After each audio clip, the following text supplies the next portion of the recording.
ಎಲ್ಲರಿಗೂ ಒಲವಿನ ಪ್ರಿಯಲತೆ ಎಪಿಸೋಡ್ 1ಗೆ ಸ್ವಾಗತ. ಮನೆ ಪೂರ್ತಿ ಗೃಹ ಪ್ರವೇಶದ ಸಂಭ್ರಮ. ಒಂದ್ ಕಡೆ ಹೆಂಗಸರೆಲ್ಲ ರೇಷ್ಮೆ ಸೀರೆ ತೊಟ್ಟು ಕಿಲ್ಕಿಲಾ ಅಂತ ಮಾತಾಡ್ತಿದ್ರೆ, ಇನ್ನೊಂದ್ ಕಡೆ ಗಂಡಸರೆಲ್ಲ ಮನೆಗೆ ಎಷ್ಟು ಖರ್ಚಾಗಿರ್ಬೋದು ಅನ್ನೋ ಲೆಕ್ಕಾಚಾರದಲ್ಲೇ ಮುಳುಗಿದ್ರು. ವೆಂಕಟರಾಯರು ಸುಬ್ಲಕ್ಷ್ಮಮ್ಮನ್ನ ಕೂಗ್ತಾ ಬಂದ್ರು. ನೋಡೇ ಯಾರು ಬಂದಿದ್ದಾರೆ ಅನ್ನೋವಾಗ್ಲೇ ಕಾರಿಳಿದು ಮನೆಯೊಳಗೆ ಬಂದಿದ್ದು ನಮ್ಮ ಸುಬ್ಬಮ್ಮನ ಅಣ್ಣ ರಾಜಣ್ಣ ಮತ್ತು ಅವರ ಮುತ್ತಿನ ಹೆಂಡತಿ ರಾಧಮ್ಮ. ಇವ್ರ ಮಗನೇ ರೀ ನಮ್ ಕಥಾನಾಯಕ ಚಿರು.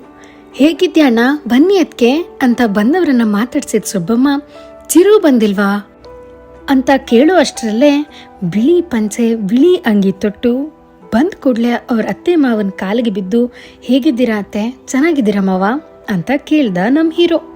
ಹೂನಪ್ಪ ಚೆನ್ನಾಗಿದ್ದೀವಿ, ಎಷ್ಟು ವರ್ಷ ಆಯ್ತು ಚಿರು ನಿನ್ನ ನೋಡಿ. ಅವನ್ ಕಣ್ಣು ಜಾನೂನೇ ಹುಡುಕ್ತಾ ಇತ್ತು. Stay tune for next episode.